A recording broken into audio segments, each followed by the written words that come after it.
Welcome to Shukla study point. आप सभी का स्वागत है आपके अपने YouTube channel Shukla study point में। मैं शिवम शुक्ला आप सभी दोस्तों का हार्दिक स्वागत करता हूं। आज के वीडियो के माध्यम से हम लोग चर्चा करेंगे फूड न्यूट्रिशन एंड हाइजीन के लगभग 150 से भी अधिक प्रश्नों के बारे में। लगभग 200 प्रश्न होंगे इस वीडियो के माध्यम से, लेकिन मैंने 150 ही लिख रखा ताकि आप परेशान ना हो जाएं। ठीक है, तो बहुत सारे प्रश्न हैं, तीव्र गति से आगे बढ़ेंगे और यही प्रश्न आपकी परीक्षा में आने वाले हैं, ये बात ध्यान रखेंगे।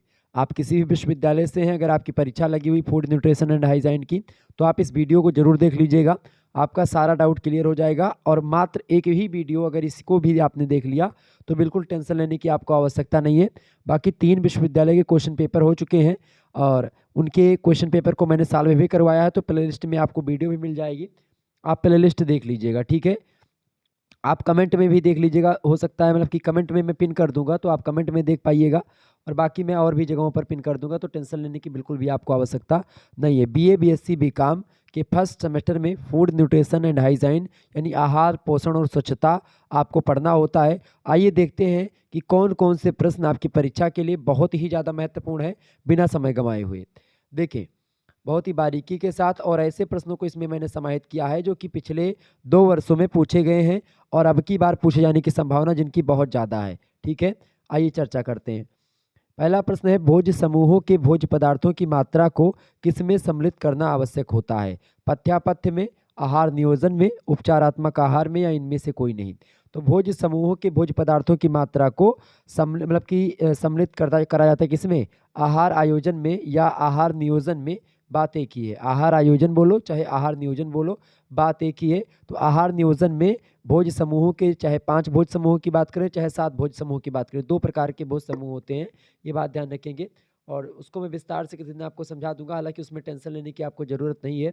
5 भोज्य समूहों में आपके जैसे कि 5 भोज्य समूह जो हैं वो बताए गए, जिसमें आपको जैसे प्रथम भोज्य समूह में दूध और दूध से बने पदार्थ हो गए, द्वितीय में मांस मछली अंडा ये सब हो गए, तृतीय में फल वगैरह हो गए जितने भी और हरी पत्तेदार सब्जियां, चौथे में अनाज से बने हुए पदार्थ और 5वें में घी और तेल से बने पदार्थ। ठीक है, तो ये 5 भोज्य समूह हैं। जबकि आप देखेंगे जो आपका 7 भोज्य समूह होता है वो 1964 ईस्वी में कृषि विभाग संयुक्त राज्य अमेरिका ने भोज्य पदार्थों को उनके पौष्टिक मूल्यों के आधार पर 11 आधारभूत भोज्य समूहों में वर्गीकृत करा, और उसको भी 11 तरीके से भी, कुछ लोगों ने 7 बताया है, तो अलग अलग तरीके से अलग अलग विद्वानों ने अपने अपने हिसाब से बताया है। तो अगर देखेंगे तो मतलब आधारीय भोज्य समूह के हिसाब से अगर आपसे पूछेगा तो आधारीय भोज्य समूह या नेशनल रिसर्च काउंसिल ने जो 10 महत्वपूर्ण तत्व बताए हैं उनके हिसाब से देखेंगे तो 7 ही तत्व होगा, जिसमें सप्त जो आपका समूह है उसमें पहले समूह में हरी पत्तेदार सब्जियां और पीली सब्जियां, और इसके अलावा द्वितीय में खट्टे और रसीले फल और सब्जियां, तृतीय समूह में आलू फल और सब्जियां आती हैं, चौथे समूह में दूध और दूध से बने पदार्थ, और 5वें में आपका आता है 5वें में आपका कौन सा आता है? 5वें में आता है जो है मांस मछली अंडा, दालें सूखे बीज और नट्स, ये सब आते हैं। छठे समूह में आपके आते हैं जैसे कि खाद्यान्न से बने पदार्थ जैसे कि आटा रोटी ब्रेड अनाज ये सब। 7वें में घी तेल शर्करा ये सब आ जाती है। तो ये ध्यान रखेंगे, अलग अलग लोगों ने अपने अपने हिसाब से बांटा है, लेकिन मुख्य रूप से अगर पूछेगा कि भोज्य समूहों के कितने भोज्य समूह हैं मुख्य रूप से, तो 5 भोज्य समूह हैं, ये बात ध्यान रखेंगे। तो वो 5 भोज्य समूह जो हैं और 7 भोज्य पदार्थ मतलब कि जो है 7 पोषक तत्व हैं, उन सभी की मात्रा और उचित मात्रा में किस में शामिल करते हैं? आहार नियोजन में शामिल करते हैं, आहार आयोजन में शामिल करते हैं। तो अब विस्तार से हम लोग चर्चा नहीं करने का प्रयास करेंगे, तीव्र गति से आपको बताने का प्रयास करेंगे और आगे बढ़ेंगे हम। ठीक है, चले समझने का प्रयास करते हैं। बहुत ही महत्वपूर्ण प्रश्न है, तो इसका बी करेक्ट आंसर होगा। अगला प्रश्न है, आहार नियोजन करते समय गृहिणी को किस कला का ज्ञान होना चाहिए? तो उसको पाक कला का ज्ञान होना चाहिए, यानी भोजन पकाने की विधि उसको आनी चाहिए। ठीक है, भोजन यानी पाक विधि का यानी पाक कला का ज्ञान होना चाहिए। तो इसका करेक्ट आंसर क्या हो जाएगा? B option. आगे देखेंगे, अगला प्रश्न आपकी स्क्रीन पर आ चुका है। प्रश्न है, आहार योजना या आहार आयोजन के उद्देश्य इनमें से कौन से नहीं है? देखिए, पारिवारिक परंपराओं धार्मिक परंपराओं और परिवार के सदस्यों की रुचि के अनुसार आहार आहार आयोजन करना चाहिए, बिल्कुल ठीक बात है। उपलब्ध साधनों समय और ऊर्जा का अधिकतम सदुपयोग करने के लिए भी जरूर है करना चाहिए आहार योजना, और आहारी बजट की सीमाओं में रहते हुए पौष्टिक आहार का आयोजन करना, ये तीनों चीज़ें बिल्कुल ठीक बैठती हैं। जबकि ऐसा जरूरी नहीं कि दक्षिण भारतीय और विदेशी भोजन का समावेश आप अपने मतलब आहार योजना के अंतर्गत करें, तो ऐसा कोई जरूरी नहीं है। तो डी ऑप्शन इसका गलत है। आगे देखेंगे अगला प्रश्न आपकी स्क्रीन पर आ चुका है। आहार आयोजन सिद्धांत में कौन अनुपयोगी है इनमें से? मधुर भोजन, घर की बनावट, पोषक तत्व संतुलन और साप्ताहिक तालिका, बताएं। तो इसमें देखें, एक तो आहार आयोजन सिद्धांत में घर की बनावट कैसी है डोंट मैटर करता है, मधुर भोजन, पोषक तत्व संतुलन और साप्ताहिक तालिका, ये तीनों सिद्धांत के अंतर्गत आती हैं। घर की बनावट ये आपकी ये अनुपयोगी है आहार आयोजन के सिद्धांत के अकॉर्डिंग। ऑप्शन नंबर बा करेक्ट आंसर होगा। आगे देखेंगे अगला प्रश्न है, आहार आयोजन से समय, शक्ति और धन की बचत की जा सकती है। भोजन बनाने का एक बार निर्णय लिया जाना चाहिए एवं सूची बना करके आवश्यक पदार्थों को एक ही बार से मंगवाना चाहिए। ये होगा कि किसी भी खाद्य पदार्थ का बड़ा पैक सस्ता होता है, परंतु बड़ा पैक तब ही खरीदना चाहिए जब उसे सुरक्षित रखने का प्रबंध आपके पास हो। बिल्कुल ठीक बात है, दोनों बातें बिल्कुल सटीक हैं। ऑप्शन नंबर इसका सा लगा देंगे, सी ऑप्शन, ए और बी दोनों करेक्ट आंसर होगा। आगे देखेंगे अगला प्रश्न आपकी स्क्रीन पर आ चुका है। आहार आयोजन के सिद्धांत हैं। आहार आयोजन के सिद्धांत में पहला सिद्धांत है आहार नियोजन आपका लचीला हो, बिल्कुल ठीक है। परिवार की आर्थिक स्थिति यानी बजट के हिसाब से हो, जैसी स्थिति हो घर की उसी हिसाब से भोजन व्यवस्थित किया जाए। इसके अलावा प्रत्येक सदस्य की दैनिक प्रस्तावित भोज्य पदार्थों की आवश्यकता की पूर्ति भी करता हो, तो ऐसे आहार आयोजन करना चाहिए। ऑप्शन नंबर इसका डी होगा, उपयुक्त सभी करेक्ट आंसर होगा।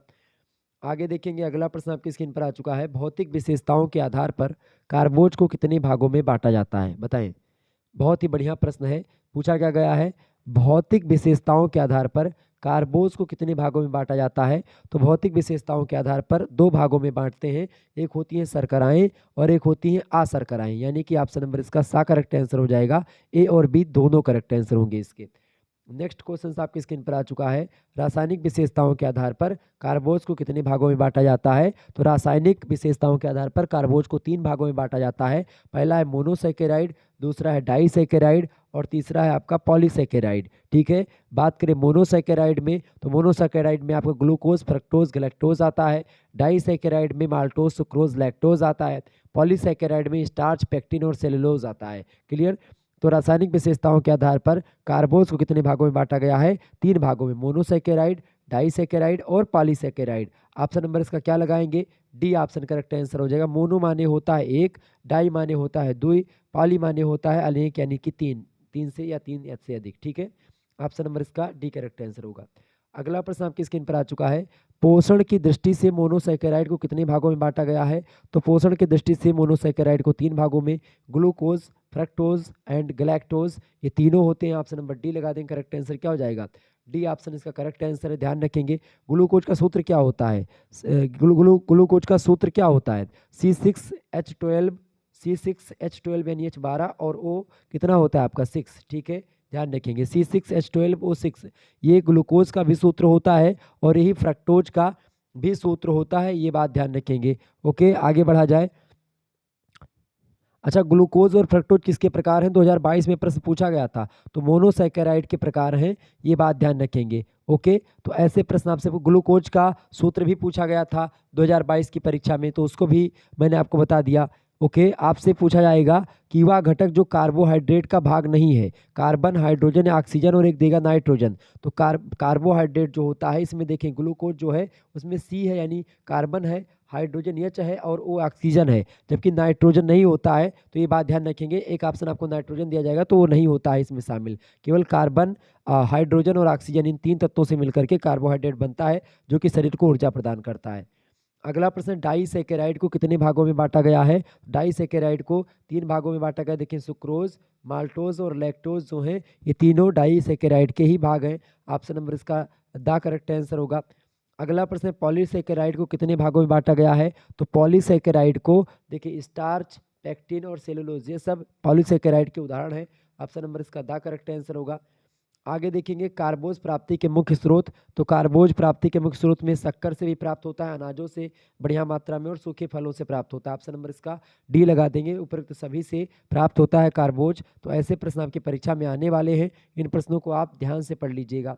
अगला प्रश्न है, कार्बोज के प्रमुख कार्य क्या हैं? शरीर को ऊर्जा प्रदान करना बिल्कुल करता है, प्रोटीन की बचत भी करता है कार्बोहाइड्रेट, इसके अलावा कैल्शियम के अवशोषण में सहायता भी करता है कार्बोहाइड्रेट, यानी ये सभी कार्य करता है कार्बोहाइड्रेट या कार्बोज आपके शरीर में। ऑप्शन नंबर इसका द करेक्ट आंसर हो जाएगा, उपयुक्त सभी।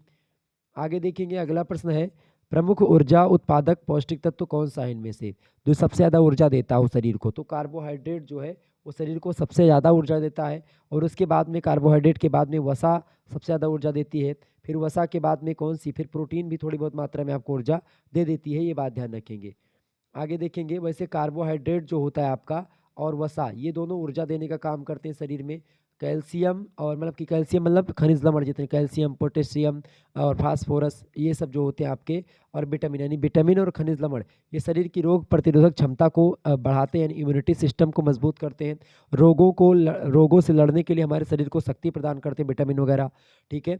प्रोटीन जो होते हैं हमारे शरीर की वृद्धि करते हैं, जो टूट फूट होती है कोशिकाएं ऊतक, उनकी मरम्मत करते हैं प्रोटीन। क्लियर? तो ध्यान से इन चीज़ों को ध्यान रखेंगे। ठीक है। सुरक्षात्मक भोज्य पदार्थ कौन से हैं आपसे पूछे तो आपका होता है विटामिन और खनिज लवण। ठीक है। आगे देखेंगे, 1 ग्राम कार्बोज कितनी कैलोरी ऊर्जा देता है? तो 1 ग्राम कार्बोहाइड्रेट जो होता है वो 4 कैलोरी ऊर्जा देता है, ये बात ध्यान रखेंगे। आपसे पूछेगा अगर 1 ग्राम प्रोटीन कितना ऊर्जा देता है, तो वो भी लगभग 4 किलोग्राम या 4.2 जो है कैलोरी ऊर्जा देता है 1 ग्राम प्रोटीन। लेकिन प्रोटीन ऊर्जा शरीर को उतना ज़्यादा नहीं देता है। ठीक है, ये बात ध्यान रखेंगे। कार्बोहाइड्रेट से सबसे ज़्यादा ऊर्जा मिलती है। उसके बाद अच्छा आपसे पूछे 1 ग्राम वसा में कितनी ऊर्जा होती है, तो 1 ग्राम वसा की अगर बात करें तो सबसे ज़्यादा ऊर्जा मिलती है 1 ग्राम वसा से। कितनी? 9 कैलोरी ऊर्जा मिलती है, या 9.1। ठीक है। तो 9.1 या 9 कैलोरी ऊर्जा मिलती है आपको, ये बात ध्यान रखें। किससे? 1 ग्राम प्रोटीन से, सॉरी 1 ग्राम वसा से, 1 ग्राम प्रोटीन से और कार्बोहाइड्रेट से, दोनों से बराबर ऊर्जा मिलती है। लेकिन कार्बोहाइड्रेट से शरीर को ऊर्जा ज़्यादा मिलती है, और प्रोटीन जो होता है ऊर्जा देने का काम शरीर को नहीं करता है, लेकिन ऊर्जा होती है उसमें। आपसे पूछेगा कि जल में ऊर्जा होती कि नहीं होती, तो जल में एक भी मात्रा में कुछ ऊर्जा नहीं होती। 1 गिलास पानी पीने से कितनी ऊर्जा मिलेगी? 0 कैलोरी ऊर्जा मिलेगी आपको। अगर पानी पियेंगे तो कुछ ऊर्जा नहीं मिलने वाली। आगे देखेंगे अगला प्रश्न, लेकिन पानी पीना बहुत जरूरी है। अगला प्रश्न, कार्बोहाइड्रेट की कमी से मुख्यतः कौन से लक्षण दृष्टिगोचर होते हैं, बताएं। कार्बोहाइड्रेट की मतलब कार्बोज की कमी से कौन से लक्षण आपको दिखाई पड़ते हैं? देखिए, वजन तो कम होगा बिल्कुल शरीर की, मतलब कि शरीर वजन कम होगा शरीर का। उसके बाद में थकावट और कमजोरी भी महसूस होगी। क्लियर? तो ये सब चीज़ें होती हैं। ऑप्शन नंबर डी लगा देंगे ऊपर सभी चीज़ें। यहाँ पर ये ऑप्शन पूरा नहीं दिख रहा, तो वजन कम हो जाएगा, थकावट और कमजोरी महसूस होगी, शरीर को ऊर्जा नहीं मिलेगी, तो शरीर आपका थका हारा सा लगेगा। आगे देखेंगे अगला प्रश्न है, कार्बोहाइड्रेट की अधिकता का क्या प्रभाव देखने को मिलता है? तो कार्बोहाइड्रेट अगर अधिक हो जाता है तो व्यक्ति मोटा हो जाता है, मोटापा बढ़ता है। ऑप्शन नंबर इसका आ करेक्ट आंसर हो जाएगा। आगे देखेंगे अगला प्रश्न आपकी स्क्रीन पर आ चुका है। बढ़िया प्रश्न है आपकी परीक्षा की दृष्टि से। तीव्र गति से हम लोग आगे बढ़ रहे हैं। आप सभी लोग बहुत ही बारीकी के साथ अध्ययन कर रहे हैं। चलिए फटाफट से आप देखेंगे, इंपॉर्टेंट प्रश्न है, फटाफट से आप बताएंगे करेक्ट आंसर क्या हो जाएगा। वसा किस प्रकार का यौगिक है? तो वसा क्या है? कार्बनिक यौगिक है। ठीक है, ऑप्शन नंबर इसका आ करेक्ट आंसर होगा। आगे देखें, वसा के प्रमुख यौगिक हैं कार्बन, हाइड्रोजन और ऑक्सीजन। तो वसा के बिल्कुल कार्बन, ऑक्सीजन और हाइड्रोजन ये तीनों होते हैं। ऑप्शन नंबर डी लगा दें, करेक्ट आंसर हो जाएगा। बहुत बढ़िया प्रश्न है, परीक्षा में ये 2023 में पूछा गया है। अगला प्रश्न देखें, 2022 में आया हुआ प्रश्न है, 1 ग्राम वसा कितनी ऊर्जा प्रदान करती है? तो 1 ग्राम वसा जो है 9 कैलोरी ऊर्जा देती है। ऑप्शन नंबर सा करेक्ट आंसर हो जाएगा। 1 ग्राम आपसे पूछे प्रोटीन तो 4, 1 ग्राम कार्बोहाइड्रेट तो बोलेंगे 4। क्लियर? आगे देखेंगे अगला प्रश्न, लेकिन प्रोटीन 9 कैलोरी मतलब वसा 9 कैलोरी ऊर्जा देती है। अगला प्रश्न आपकी स्क्रीन पर आ चुका है, भारतीयों के भोजन में कितने प्रतिशत वसा के द्वारा प्राप्त होता है, बताएं ऊर्जा। तो भारतीय भोजन मतलब भारतीयों के भोजन में कितने प्रतिशत भाग वसा के द्वारा प्राप्त होता है? लगभग 30 से 35% भाग भारतीय भोजन में। ऑप्शन नंबर इसका द करेक्ट आंसर होगा। अगला प्रश्न, वसा का रासायनिक नाम क्या है? तो वसा का रासायनिक नाम है ट्राइग्लिसराइड, वसा का रासायनिक नाम है। ऑप्शन नंबर इसका सी करेक्ट आंसर होगा। अगला प्रश्न, वसीय अम्ल के प्रकार है। तो संतृप्त वसीय अम्ल और असंतृप्त वसीय अम्ल, ये दोनों वसीय अम्ल के प्रकार होते हैं। ऑप्शन नंबर इसका सा करेक्ट आंसर हो जाएगा, ए और बी दोनों। नेक्स्ट क्वेश्चन से, संतृप्त वसीय अम्ल के प्रकार हैं। संतृप्त वसीय अम्ल का आपका प्रकार में जैसे कि ब्यूटेराइक अम्ल हो गया, परमेटिक अम्ल हो गया, ठीक है, इसके अलावा कैप्रिलिक अम्ल हो गया, ये सब संतृप्त वसीय अम्ल के प्रकार हैं। ऑप्शन नंबर डी लगाएंगे, उपयुक्त सभी करेक्ट आंसर होगा। आगे देखें, असंतृप्त वसीय अम्ल को कितने भागों में बांटा गया है? तो मोनो असंतृप्त और पॉली असंतृप्त, ये दोनों भागों में असंतृप्त वसीय अम्ल को बांट सकते हैं। Option number C correct answer हो जाएगा। उतना इंपॉर्टेंट प्रश्न नहीं है, ये बात ध्यान रखेंगे। तो जो मैं ज़्यादा इंपॉर्टेंट बताऊंगा तो उसको आप जरूर रट डालिएगा। अगला प्रश्न, मोनो असंतृप्त अम्ल के प्रकार हैं। तो मोनो असंतृप्त अम्ल के प्रकार हैं ओलिक और पॉलिक, पॉलीमीटेलिक। ऑप्शन नंबर इसका सा करेक्ट आंसर हो जाएगा, ए और बी दोनों। नेक्स्ट क्वेश्चन है पॉली असंतृप्त वसीय अम्ल के प्रकार हैं। तो पॉली असंतृप्त वसीय अम्ल के प्रकार में लिनोनिक, एराकिडोनिक और लिनो मतलब कि लिनोलेनिक, ऑप्शन नंबर डी होगा ये तीनों। मतलब कि अगर मैं आपको एक ट्रिक बताऊं, मैंने आपको बताया भी होगा कि जब भी आपको ऐसा लग रहा हो कि प्रश्न आपको ना आ रहा हो, ठीक है, एग्जाम में आप बैठे प्रश्न ना आ रहा हो और आपकी स्थिति हो कि आप प्रश्न को छोड़ करके आएंगे, तो ऐसी स्थिति में आप प्रश्न को छोड़िएगा मत। आप करेंगे क्या, आप सीधे सीधे क्या करोगे, आप जो है ऑप्शन अगर डी में उपयुक्त सभी दिया होगा तो आप वो लगा करके चले जाइएगा। अधिकतर प्रश्न जो होता है 90% केस में वो वही प्रश्न आपका सही होता है। क्लियर, ये बात ध्यान रखेंगे। आगे बढ़ते हैं और भी प्रश्नों को जानने का प्रयास करते हैं। अगला प्रश्न, मक्खन में कौन सा वसीय अम्ल पाया जाता है। मक्खन में कौन सा वसीय अम्ल पाया जाता है, तो ब्यूटायरिक अम्ल पाया जाता है। ब्यूटायरिक अम्ल इंपॉर्टेंट प्रश्न है, परीक्षा में आया हुआ प्रश्न है। तो मक्खन में कौन सा वसीय अम्ल पाया जाता है, ब्यूटायरिक अम्ल पाया जाता है। Option number A correct answer होगा। अगला प्रश्न, वनस्पति तेल में कौन सा अम्ल पाया जाता है, तो वनस्पति तेल में पामिट्टिक अम्ल पाया जाता है। ऑप्शन नंबर इसका सी करेक्ट आंसर होगा। अगला प्रश्न है वसा के कार्य हैं, बताएं। वसा शरीर को ऊर्जा प्रदान करती है, बिल्कुल। शरीर के कोमल अंगों को सुरक्षा प्रदान करती है, त्वचा को चिकना रखती है, कांति में और स्वस्थ बनाए रखने में सहायक होती है वसा। वसा माने जो आपका, वसा को अंग्रेजी में फैट कहते हैं, यानी जो तैलीय पदार्थ आप खाते हैं वो सब होता है आपका। अच्छा, प्रोटीन की बचत भी करता है, शरीर के तापमान को नियंत्रित भी रखता है। वसा में घुलनशील विटामिन के स्रोत के रूप में काम करता है वसा। तो ये कई काम होते हैं इसके। ऑप्शन नंबर दा होगा इसका उपयुक्त सभी। तो जब भी आपसे कभी क्या पूछे, कार्य पूछे, विशेषता पूछे, प्रकार पूछे, लाभ पूछे, हानि पूछे, इनके रोग मतलब कि स्रोत पूछे कि कौन सा विटामिन का स्रोत या कार्बोहाइड्रेट के स्रोत है निम्न में से, और ऑप्शन में आपको डी मिले उपयुक्त सभी, तो डी ऑप्शन हमेशा करेक्ट आंसर हो जाता है। ये आप अपने दिमाग में एकदम से बैठा लीजिएगा। आगे देखेंगे, ऊर्जा उत्पादक के रूप में भी कार्य करता है। ऊर्जा उत्पादक के रूप में इनमें से कौन सा तत्व काम करता है, देखिए विटामिन और खनिज लवण और जल, ये सब शरीर को ऊर्जा उतनी मात्रा में नहीं देते हैं, जबकि वसा जो है ऊर्जा देता है। तो करेक्ट आंसर हो जाएगा ए ऑप्शन इसका करेक्ट आंसर। आगे देखेंगे अगला प्रश्न, बहुत ही बढ़िया प्रश्न है, परीक्षा की दृष्टि से आपके ध्यान रखेंगे। चले अगला प्रश्न है, अगला प्रश्न आपकी स्क्रीन पर आ चुका है।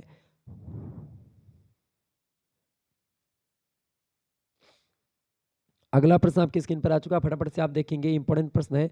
प्रश्न है भौतिक गुण और घुलनशीलता के आधार पर प्रोटीन को कितने भागों में बांटा गया है। तो भौतिक गुण और घुलनशीलता के आधार पर प्रोटीन को कितने भागों में बांटा गया है, 4 भागों में। यहाँ पर देखिए, साधारण प्रोटीन, संयुक्त प्रोटीन, व्युत्पन्न प्रोटीन और उद्भूत प्रोटीन। ठीक है, ये ऑप्शन नंबर डी लगा देंगे उपयुक्त सभी में। आगे देखेंगे अगला प्रश्न, प्रोटीन का प्रमुख कार्य क्या है। प्रोटीन का प्रमुख कार्य क्या है, 2022 में प्रश्न पूछा गया, रट डालिएगा इसको। देखिए, दो शरीर की वृद्धि और विकास करना, बिल्कुल ठीक है।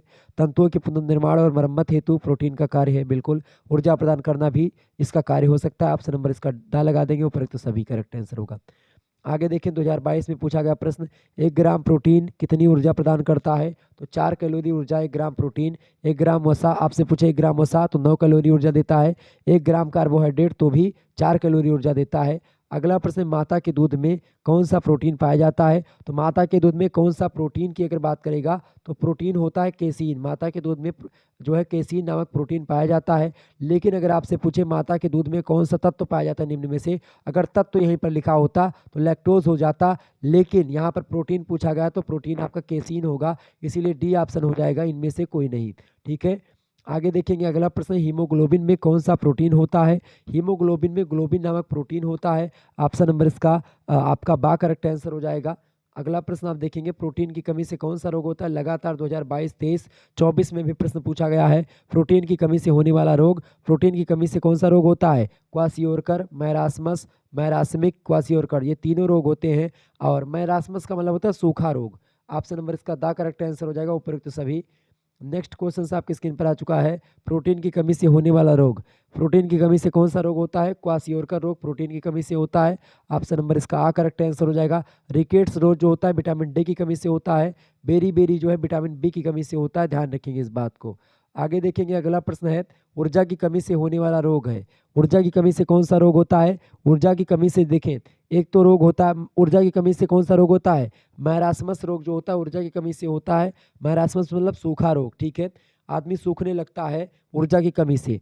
पेलाग्रा की अगर बात करें तो पेलाग्रा जो होता है ये विटामिन B3 की कमी से होता है। B3 को रासायनिक नाम क्या है, नियासिन विटामिन जो है नियासिन, ये रासायनिक नाम है विटामिन B3 का। तो नियासिन की कमी से होता है पेलाग्रा रोग। पेलाग्रा को ही 3D रोग कहते हैं, ये बात ध्यान रखेंगे। 3D clear. तो 3D रोग आपसे पूछेगा किससे होता है, 3D रोग आपका नियासिन से होता है, यानी कि विटामिन B3 से होता है। क्लियर। आगे देखेंगे अगला प्रश्न, प्रोटीन कैलोरी कुपोषण किसकी कमी से होता है। प्रोटीन कैलोरी कुपोषण जो है किसकी कमी से होता है, तो प्रोटीन और ऊर्जा दोनों की कमी से होता है। ऑप्शन नंबर सा करेक्ट आंसर होगा, ए और बी दोनों। अगला प्रश्न, क्वासियोरकर के प्रमुख लक्षण क्या है, तो वृद्धि शरीर की रुक जाती है, मानसिक परिवर्तन भी होता है, और मानसिक परिवर्तन 2 बार हो गया, बिल्कुल ठीक है तीनों। ऑप्शन नंबर डी लगा देंगे उपयुक्त सभी। अगला प्रश्न, मैरासमस के प्रमुख लक्षण हैं। मैरासमस रोग के प्रमुख लक्षण हैं लंबाई में कमी, वजन में कमी, शिशु का अधिक उम्र दिखना। तो ये सभी होते हैं मैरासमस रोग के लक्षण। Option number the correct answer होगा। आगे देखेंगे अगला प्रश्न आपकी स्क्रीन पर आ चुका है, फटाफट से आप देखेंगे। इंपॉर्टेंट प्रश्न है परीक्षा की दृष्टि से, वीडियो को लाइक और शेयर करते रहिएगा। देखें प्रश्न आपकी स्क्रीन पर आ चुका है, देखें प्रश्न क्या है, बताइएगा फटाफट से आप बताएंगे। इंपॉर्टेंट प्रश्न है परीक्षा की दृष्टि से, बताइए प्रश्न क्या आ चुका है भाई। प्रश्न आ चुका, कैल्शियम फास्फेट किस में पाया जाता है। कैल्शियम फास्फेट अस्थियों में और दांतों में, दोनों में कैल्शियम फास्फेट पाया जाता है। ऑप्शन नंबर इसका सा करेक्ट आंसर हो जाएगा, आ और बा दोनों में पाया जाता है। नेक्स्ट क्वेश्चन है, सोडियम एवं पोटेशियम फास्फेट किस में पाया जाता है, तो सोडियम और पोटेशियम फास्फेट जो पाया जाता है तरल पदार्थों में पाया जाता है। ऑप्शन नंबर इसका आ करेक्ट आंसर होगा। अगला प्रश्न, फास्फोरस प्राप्ति का प्रमुख साधन है। फास्फोरस प्राप्ति का प्रमुख साधन दूध और अंडा दोनों होते हैं। ऑप्शन नंबर इसका सा करेक्ट आंसर हो जाएगा। आगे देखिएगा अगला प्रश्न है, फास्फोरस का सबसे उत्कृष्ट साधन है। फास्फोरस का उत्कृष्ट साधन देखें, दूध में भी, सूखे मेवे, बीज, मांसाहारी भोज्य पदार्थों में, सभी में फास्फोरस पाया जाता है। डी लगा देंगे उपयुक्त सभी। अगला प्रश्न है, फास्फोरस का उत्तम साधन कहा जाता है। फास्फोरस का उत्तम साधन अनाज और दालें होती हैं। ऑप्शन नंबर इसका सा करेक्ट आंसर हो जाएगा, आ और बा दोनों। फास्फोरस के निम्न साधनों में आते हैं, तो फास्फोरस के निम्न साधनों में फल, सब्जियां, दूध, मतलब कि क्या आते हैं, दूध या फिर चावल या दालें। तो फास्फोरस के साधनों में आते हैं फल और सब्जियां अधिकतर। Option number A correct answer हो जाएगा। अगला प्रश्न, फास्फोरस के प्रमुख कार्य क्या हैं। फास्फोरस देखिए हड्डी और दांतों के निर्माण में सहायता करता है, और इसके अलावा इसके अलावा क्या करता है, मतलब कि न्यूक्लियो प्रोटीन और एवं न्यूक्लिक अम्ल के निर्माण में सहायक होता है। कार्बोज के चयापचय में भी सहायक होता है फास्फोरस। ऑप्शन नंबर द लगा देंगे, यानी उपयुक्त सभी कार्य होते हैं इसके। तो कार्य, विशेषता, लाभ, हानि, स्रोत, ये सब पूछे जाएं, डी ऑप्शन लगा देंगे उपयुक्त सभी। आगे देखेंगे अगला प्रश्न है, फास्फोरस के अन्य प्रमुख कार्य क्या हैं। फास्फोरस के अन्य कार्यों में अम्ल क्षार का संतुलन में सहायक होता है, ऊर्जा उत्पादन की क्रिया में सहायक है, कैल्शियम के शोषण में भी मतलब कैल्शियम के शोषण को को बढ़ाता है। ऑप्शन नंबर डी होगा उपयुक्त सभी काम इसके हैं। आगे देखेंगे, फास्फोरस की कमी से निम्नलिखित में से कौन सा प्रभाव दिखाई पड़ने लगता है। फास्फोरस की कमी से भूख न लगना, अस्थियों और दांतों का कमजोर होना, शारीरिक वृद्धि रुक जाना। ऑप्शन नंबर डी उपयुक्त सभी। अगला प्रश्न आपकी स्क्रीन पर आ चुका है, प्रौढ़ों में कैल्शियम और फास्फोरस का अनुपात। तो प्रौढ़ों में कैल्शियम और फास्फोरस का अनुपात 2:1 में होना चाहिए। ऑप्शन नंबर इसका सा करेक्ट आंसर होगा। आगे देखेंगे, बच्चों में कैल्शियम और फास्फोरस का अनुपात, बच्चों में कैल्शियम और फास्फोरस इक्वल होता है 1:1, बिल्कुल ठीक है ये ऑप्शन। अगला प्रश्न, फास्फोरस का अवशोषण कहाँ होता है। फास्फोरस का अवशोषण छोटी आंत में होता है। ऑप्शन नंबर इसका small intestine, option number B correct answer होगा। आगे देखेंगे अगला प्रश्न है, अन्य किन पोषक तत्वों की उपस्थिति में फास्फोरस की उपस्थिति रहता है, बताएं। तो कैल्शियम, विटामिन और मतलब कैल्शियम, विटामिन डी और प्रोटीन, इन सभी पोषक तत्वों की उपस्थिति में फास्फोरस की उपस्थिति होती है। ऑप्शन नंबर डी लगा देंगे उपयुक्त सभी। आगे देखिएगा अगला प्रश्न आपकी स्क्रीन पर आ चुका है, बहुत ही जबरदस्त प्रश्न है परीक्षा की दृष्टि से, आपके इम्पोर्टेंट है, आपकी परीक्षा की दृष्टि से इम्पोर्टेंट है, ध्यान रखेंगे इस बात को।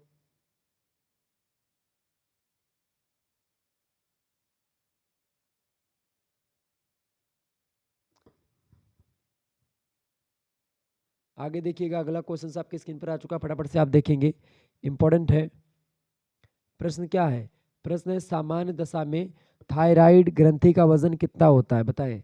सामान्य दशा में थायराइड ग्रंथि का वजन कितना होता है, 25 ग्राम के आसपास। ऑप्शन नंबर इसका बा करेक्ट आंसर होगा। अगला प्रश्न, एक स्वस्थ प्रौढ़ व्यक्ति के शरीर में सामान्यतः कितने ग्राम आयोडीन होता है, बताइएगा। एक स्वस्थ प्रौढ़ व्यक्ति के शरीर में सामान्यतः कितने ग्राम आयोडीन होता है? तो कितने ग्राम आयोडीन होता है भाई? कितने ग्राम होता है आयोडीन? 25 मिलीग्राम के आसपास। ऑप्शन नंबर इसका मतलब कि मिलीग्राम, बिल्कुल मिलीग्राम यहाँ पर कर लेंगे, 25 milligram. Option number C correct answer होगा। आगे देखेंगे अगला प्रश्न, आयोडीन प्राप्ति के प्रमुख साधन है। देखिए समुद्री नमक, समुद्री मछलियों और समुद्री घास में आयोडीन पाया जाता है। ऑप्शन नंबर डी होगा, उपरोक्त सभी में आयोडीन प्राप्ति के साधन है। आगे देखिए आयोडीन के प्रमुख कार्य हैं।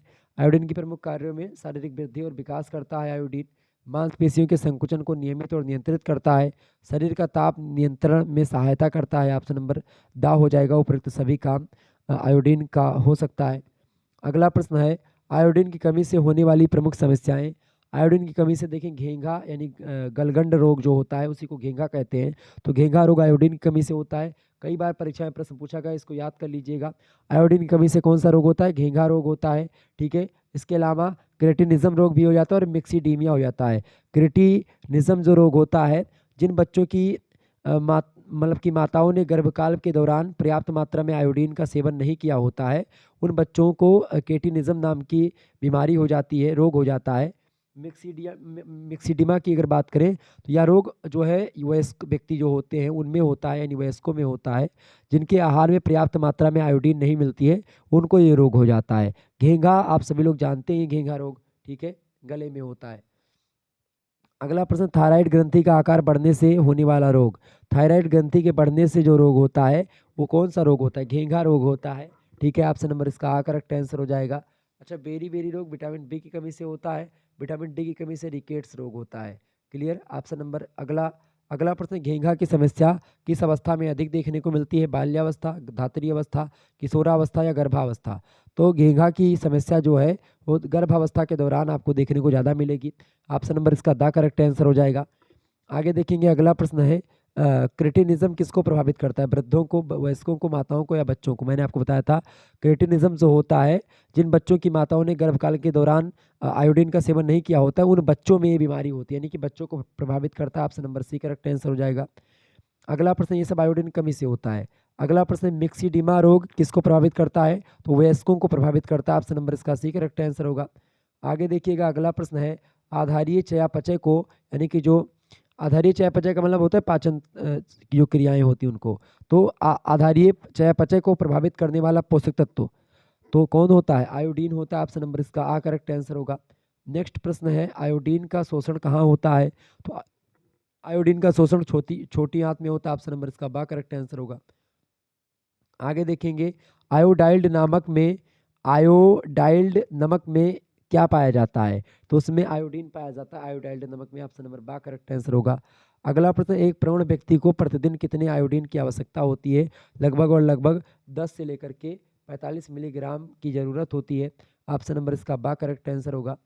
आगे देखेंगे अगला प्रश्न, बहुत ही महत्वपूर्ण प्रश्न है परीक्षा की दृष्टि से, और ये प्रश्न लगातार परीक्षा में आता है, बिना इसके आपका फूड न्यूट्रिशन का वो नहीं बनेगा। ठीक है, क्लियर? ये बात ध्यान रखेंगे, ये बात ध्यान। अच्छा, थायराइड ग्रंथि की सूजन से कौन सा रोग होता है? थायराइड ग्रंथि के बढ़ने से कौन सा रोग होता है? तो घेंघा रोग होता है। ये प्रश्न 2022 में और 2023 में पूछा गया है। इसके अलावा रतौंधी किसकी कमी से होता है? तो विटामिन ए की कमी से होता है। ये प्रश्न कई बार पूछा गया, तो इन दोनों प्रश्नों को आप एकदम से रट डालिएगा। जिन प्रश्नों को मैं आपको मतलब बताऊं कि भाई ये प्रश्न इंपॉर्टेंट है, उन प्रश्नों को आप जरूर रट डालिएगा। वो प्रश्न आपकी परीक्षा के लिए बहुत ही महत्वपूर्ण है, ध्यान रखेंगे इन सभी बातों को। आप जल का सूत्र याद कर लीजिएगा, H2O जल का सूत्र होता है, वो भी प्रश्न आपसे पूछा गया था, ये बात ध्यान रखेंगे। तो अब की बार भी हो सकता है जल का सूत्र आपसे पूछ लिया जाए। क्लियर? आगे देखेंगे, प्रश्न आ चुका है, बहुत ही महत्वपूर्ण है प्रश्न, आपकी परीक्षा की दृष्टि से बहुत महत्वपूर्ण है। आपसे पूछेगा कि सबसे पहले मतलब कि वसा में घुलनशील विटामिन कौन सी हैं? तो 4 विटामिन वसा में घुलनशील हैं, vitamin D, vitamin E, vitamin के और विटामिन ए। मैंने आपको कई बार बताया है। ठीक है, बाकी सारी विटामिन आपकी, विटामिन की खोज किसने करी थी? फंक महोदय ने करी थी। ये बात भी आप जानते हैं, परीक्षा में प्रश्न पूछा गया था। देखिए प्रश्न है, रतौंधी रोग किस विटामिन की कमी से होता है? रतौंधी रोग विटामिन ए की कमी से होता है। विटामिन बी की कमी से जो होता है रोग, वो कौन सा? बेरी बेरी रोग होता है। विटामिन के की कमी से रक्त का थक्का नहीं बनता। विटामिन ई की कमी से प्रजनन क्षमता जो होती है वो कम हो जाती है। ठीक है, विटामिन ई जो है वो क्या करती है? प्रजनन क्षमता जो होती है उससे कम हो जाती है। आगे देखेंगे अगला प्रश्न है, विटामिन ए की कमी से होने वाला रोग कौन सा है? तो विटामिन ए की कमी से कौन सा रोग होता है? इनमें से देखें, जेरोफैथलेमिया जो रोग होता है, जेरोफैथलेमिया, इसके अलावा कैरेटोमलेशिया और इसके अलावा जेरोसिस कार्निया, ये तीनों रोग जो होते हैं आपके विटामिन ए से होते हैं। सबसे फेमस रोग है आपका रतौंधी, तो इसीलिए वो आप सभी को याद होता है। लेकिन कभी पूछ लिया जाए जैसे जेरोफैथेलमिया, कैरेटोमलेशिया, मतलब कि जेरोसिस कॉर्निया, तो ये सब रोग भी विटामिन ए की कमी से ही होते हैं। ऑप्शन नंबर डी लगा दें, करेक्ट आंसर हो जाएगा। तो मैंने इसीलिए इन प्रश्नों को रखा ताकि अगर कुछ भी कितना डीप में भी प्रश्न आपसे पूछे तो भी आप कर पाएँ, कोई दिक्कत ना हो आपको। अब विटामिन डी की कहाँ से प्राप्त होता है? विटामिन डी कहाँ से प्राप्त होता है? सूर्य की रोशनी से। ये प्रश्न कई बार आया हुआ है, तो याद कर लीजिएगा, ठीक है। सनशाइन विटामिन किसको कहते हैं? तो विटामिन डी को ही कहते हैं। विटामिन ई की खोज किसने करी है? तो जो है किसने करी विटामिन ई की खोज? इवान सच और बिशॉप महोदय ने करी है, ये बात ध्यान रखेंगे। विटामिन ई का रासायनिक नाम क्या है पूछा गया था? टेकोफेराल विटामिन ई का रासायनिक नाम है, ये बात भी ध्यान रखेंगे। बहुत ही महत्वपूर्ण प्रश्न है, ये परीक्षा में आया हुआ प्रश्न है। अगला प्रश्न है, अस्थि और कार्टिलेज में विनाशात्मक परिवर्तन किस विटामिन की कमी से होता है? फटाफट से आप बताएं, करेक्ट आंसर क्या हो जाएगा? अस्थि यानी हड्डी, हड्डी और कार्टिलेज में विनाशक परिवर्तन किस विटामिन कमी से होता है? तो विटामिन ए की कमी से। ऑप्शन नंबर बा करेक्ट आंसर होगा। अगला प्रश्न, विटामिन ए प्राप्ति का प्रमुख स्रोत। विटामिन ए देखिए प्राणीज मतलब प्राणियों में भी मिलता है, वनस्पतियों से भी मिलता है। ऑप्शन नंबर सा लगा देंगे, आ और बा दोनों में पाए जाते हैं। अच्छा, तो किस प्राणीज भोज्य पदार्थ में विटामिन ए प्रचुर मात्रा में पाया जाता है? तो मछली के तेल, बकरी और भेड़ सब में पाए जाते हैं। Option number the correct answer हो जाएगा। आगे देखेंगे अगला प्रश्न है, किस विटामिन प्रश्न है, किस वानस्पतिक भोज्य पदार्थों में विटामिन की प्रचुर मात्रा में मतलब विटामिन ए प्रचुर मात्रा में पाई जाती है? तो देखें, धनिया पत्ते में, सहजन के पत्ते में और गाजर में, इन सभी में विटामिन ए की मात्रा प्रचुर मात्रा में होती है। Option number the correct answer होगा। अगला प्रश्न है, 1 से 6 साल के बच्चों को कितनी विटामिन ए की आवश्यकता होती है? तो 1 से 6 साल के बच्चों को 400 मिलीग्राम विटामिन ए की आवश्यकता होती है। ध्यान रखेंगे, 1 से लेकर के 6 वर्ष के बच्चों को विटामिन ए की आवश्यकता 400 मिलीग्राम होती है। नेक्स्ट क्वेश्चन, विटामिन डी को किस और नाम से जाना जाता है? विटामिन डी को कहते हैं अस्थि विकृति नाशक विटामिन, ठीक है। Option number C correct answer हो जाएगा। अस्थि विकृति नाशक विटामिन इसको बोलते हैं। सा ऑप्शन। सनशाइन विटामिन भी इसी को कहते हैं, क्योंकि सूर्य के प्रकाश से ये विटामिन पाया जाता है। आगे देखेंगे विटामिन डी के प्रकार हैं। विटामिन डी का प्रकार, विटामिन D2 और विटामिन D3, ये 2 प्रकार होते हैं विटामिन डी के, ध्यान रखेंगे। आ और बा दोनों। आपको बता दूं, विटामिन D2 का नाम है आर्गो कैल्सीफेराल और विटामिन D3 का नाम है कोले कैल्सीफेराल, ठीक है, ध्यान रखेंगे। विटामिन D2 को अन्य किस नाम से जानते हैं? उसको किस नाम से जानते हैं? उसको ना जानते हैं आर्गो कैल्सीफेराल, और इसके अलावा प्रो विटामिन डी भी कहा जाता है D2 को। प्रो विटामिन डी और आर्गो कैल्सीफेराल, यहाँ पर गलत लिखा है, आर्गो कैल्सीफेराल, ठीक है, आर्गो कैल्सीफेराल, आर्गो कैल्सीफेराल, फेरोल, ठीक है, ये होता है सही। तो इसका करेक्ट आंसर क्या हो जाएगा? सा ऑप्शन ए और बी दोनों करेक्ट आंसर होगा। आगे देखेंगे अगला प्रश्न आपकी स्क्रीन पर आ चुका है, इंपॉर्टेंट प्रश्न है परीक्षा की दृष्टि से, बहुत ही। देखिए, टेकोफेराल शब्द जो है वो किन 2 शब्दों से मिलकर के बना? अच्छा, टेकोफेराल जो है ये विटामिन ई का रासायनिक नाम है, ये बात आप ध्यान रखेंगे। विटामिन ई का रासायनिक नाम क्या है? टेकोफेराल। टेकोफेराल 2 शब्दों से मिलकर के बना है, एक है टोकोस और दूसरा है फेरोल, ठीक है। ऑप्शन नंबर सा होगा, आ और बा दोनों। आगे देखेंगे अगला प्रश्न है, टोकोस का शाब्दिक अर्थ क्या है? टोकोस का शाब्दिक अर्थ होता है शिशु को जन्म देना। ऑप्शन नंबर इसका आ करेक्ट आंसर होता है। अगला प्रश्न है, फेरोल का क्या अर्थ होता है? फेरोल का मतलब होता है संपन्न करना। ऑप्शन नंबर इसका बा करेक्ट आंसर हो जाएगा। अगला प्रश्न है, विटामिन ई का अवशोषण कहाँ पर होता है? तो विटामिन ई का अवशोषण भी छोटी आंत में होता है, स्मॉल इंटेस्टाइन में।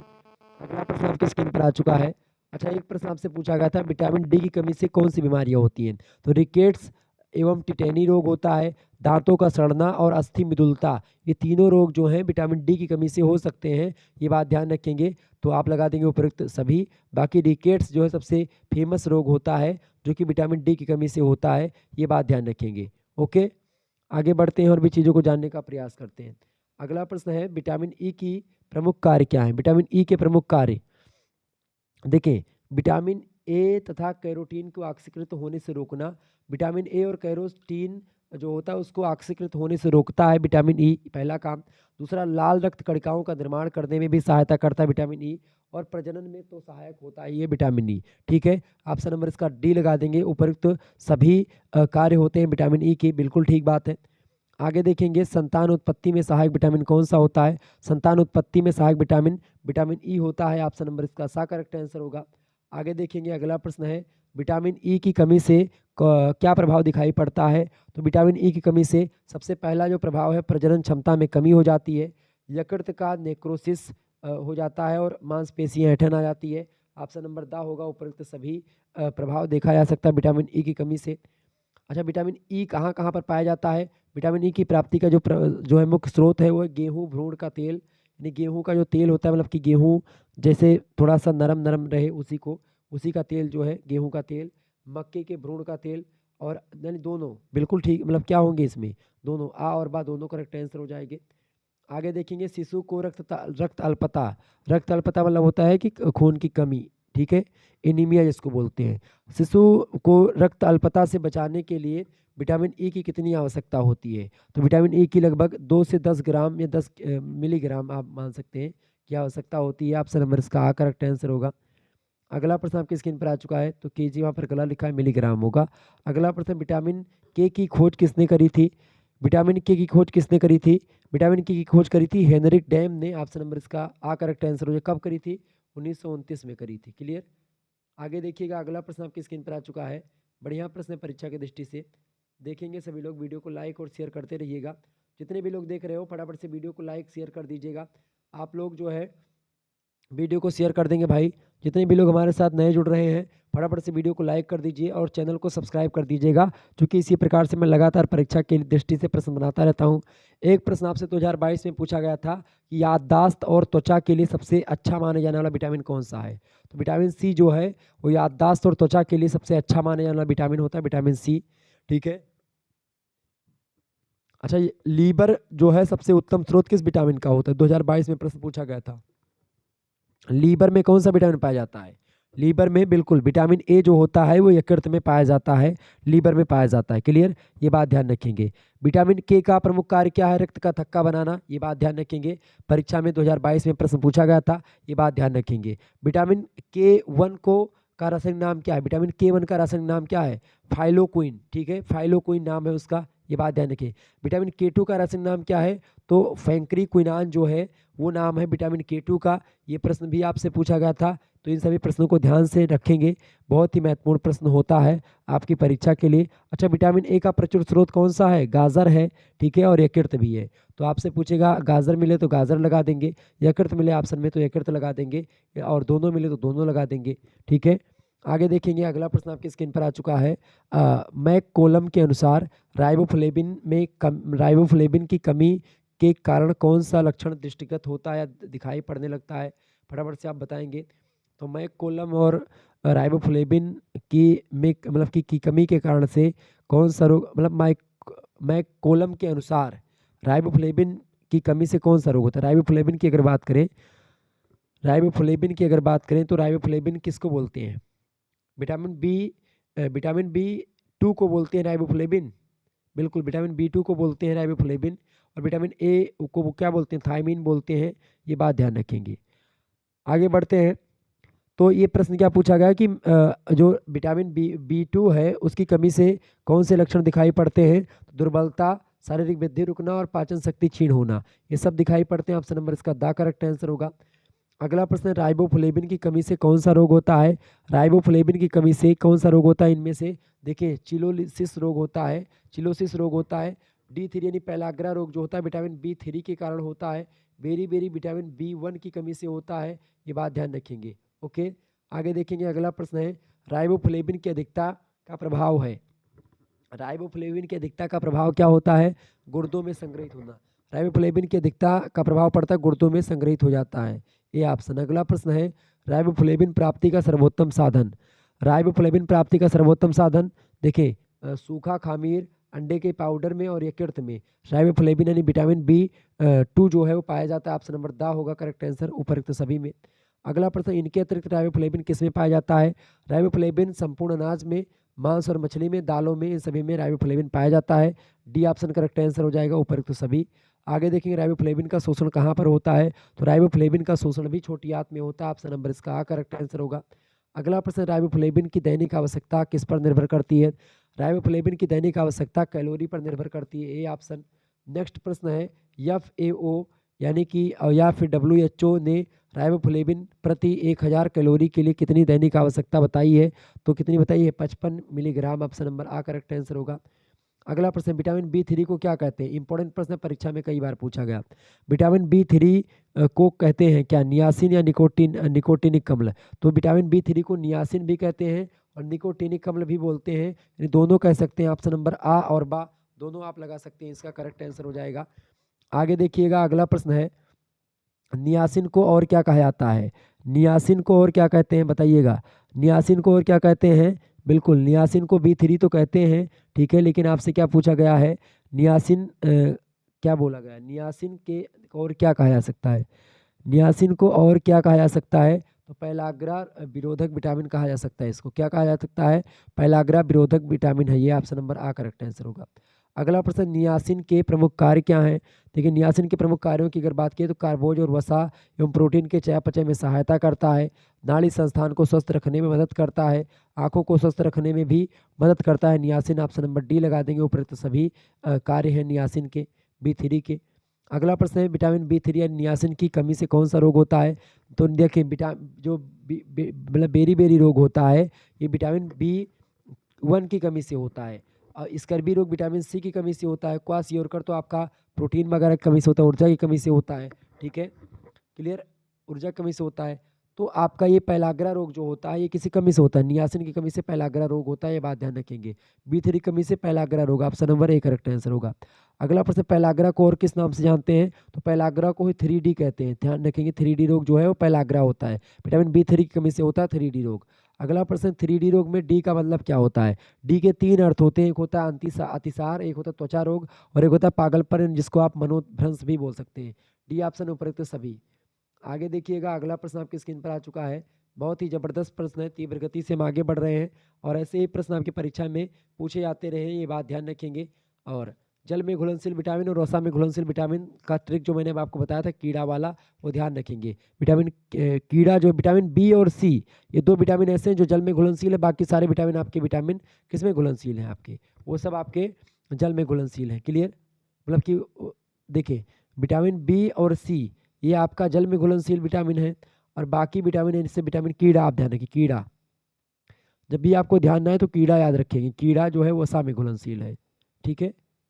4 विटामिन KEDA, कौन सा पदार्थ जो मानव शरीर का पोषण करता है, तो मानव शरीर का पोषण कौन करता है, भोजन करता है, ऑप्शन नंबर इसका द करेक्ट आंसर होगा।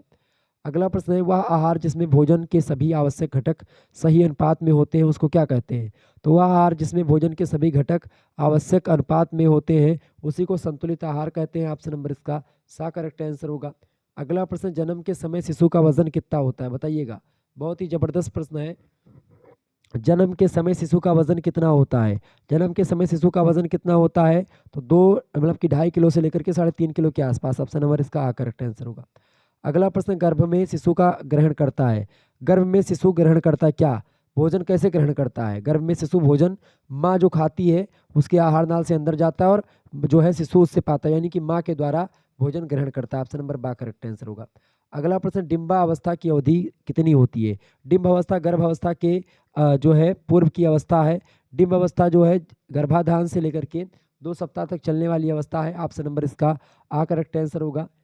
आगे देखेंगे, अगला प्रश्न है, किस 3 महीनों में या किन 3 महीनों में गर्भस्थ शिशु का विकास तीव्र गति से होता है, तो अंतिम के 3 महीनों में गर्भस्थ शिशु का विकास बहुत तीव्र गति से होता है, ऑप्शन नंबर इसका सी करेक्ट आंसर होगा। आगे देखेंगे, गर्भाधान के प्रथम 3 माह में भ्रूण का विकास होता है, तो गर्भाधान के प्रथम 3 माह में भ्रूण का विकास मंद होता है, धीमे धीमे होता है, option number A correct answer होगा, और लास्ट के 3 महीने में तीव्र गति से होता है। आगे देखेंगे, गर्भवती के शरीर में लोहे की मांग बढ़ जाती है, गर्भवती महिला जो होती है उसके शरीर में आयरन की मांग कब बढ़ती है, तो अंतिम 2 महीने में आयरन की मांग ज़्यादा बढ़ जाती है, ऑप्शन नंबर बा करेक्ट आंसर होगा। आगे देखेंगे, गर्भवती महिला के पोषक तत्वों के साथ साथ साथ ही साथ आवश्यकता उसको क्या होती है, विश्राम की, बिल्कुल ठीक है, उसको विश्राम की आवश्यकता होती है, घूमने की और मनोरंजन की आवश्यकता। कब मनोरंजन की आवश्यकता मान लेते हो सकती हो, आराम की आवश्यकता इसमें सबसे बेटर है, इसमें ए ऑप्शन इसका बिल्कुल करेक्ट आंसर होगा।